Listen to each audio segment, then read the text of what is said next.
வயநாடு நிலச்சரிவில் தனது மகளை காணவில்லை என தந்தை வேதனையுடன் தெரிவித்தார். நீலகிரி மாவட்டம் கூடலூர் அருகே வசிக்கும் சாமிதாஸ் என்பவரது மனைவி புற்றுநோயால் இறந்துவிட்ட நிலையில் தனது மகளை படிப்புக்காக கேரளாவில் உள்ள பாட்டி வீட்டிற்கு அனுப்பியுள்ளார்.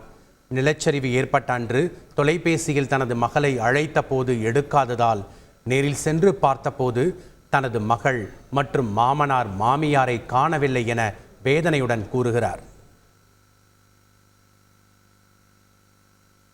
நான் நீலகிரி மாவட்டம் எருமாடுங்கிற பகுதியில் என்னுடைய தம்பி வீட்டில் நான் இது 2 வருஷம் முன்னாடி என் மனைவி இறந்துட்டான். அப்போ அதனால் தம்பி வீட்டில் நின்றுருந்தேன். நான் என் ஒய்ஃப் ஹவுஸ் இங்கே மேப்பாடி சூரமலைங்கிற இடம், அந்த உருள் பொட்டின இடம். அப்போ படிப்புக்கு வேண்டி என் பிள்ளை 9 வயசு பிள்ளைய நான் அங்கே சேர்த்துருந்தேன். அப்போது செவ்வாய்க்கிழமை காலையில் நான் பொண்ணை கூப்பிட்டுக்கிட்டு போன இன்னும் எடுக்கலை. இப்போ ஸ்பாட்டில் போய் பார்க்காட்டி அந்த ஏரியாவை 40 வீடு பக்கம் அப்படியே தரமட்டமாக பல்லும் பாறைகளாக இருந்தது. நீங்கள் அப்போ எங்கே இருந்தீங்க? இப்போ நான் எருமாட்டில் இருந்தேங்க. எருமாடுங்கிற இடம் நீலகிரி டிஸ்ட்ரிக்டில் எருமாட்டில் இருந்தேங்க. அப்போ பொண்ணு கான்டாக்ட் பண்ணால் கிடைக்காதனால நாங்கள் ஸ்பாட்லேயே போயிருந்தேங்க.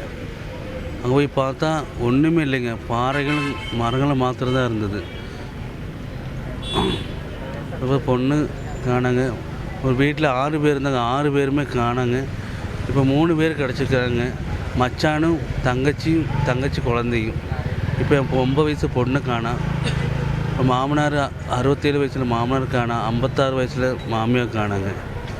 எப்படி இருந்தாலும் சேனலுக்காரங்க என் பொண்ணோடைய முகம் எனக்கு கிடைச்சா போதும், இவங்களை கையெடுத்து கும்பிட்றேன். எங்கேயாச்சும் உங்களுக்கு கிடைச்சா எனக்கு முகம் கண்டா போதும். நான் 5 நாள் பட்டு முகம் பார்த்துருக்கேன். என் பொண்ணோட முகம் எனக்கு கண்டா போதும். தமிழ்நாடு அரசு ஒரு உதவி பண்ணணும். எனக்கு ஒரே மீட்பாளர்களுங்க வேலை செய்கிறாங்க, உயிர் பணம் வச்சுட்டு செஞ்சுட்டு இருக்கிறாங்க. செய்திகளை உடனுக்குடன் தெரிந்து கொள்ள உடனே சப்ஸ்கிரைப் பண்ணுங்க.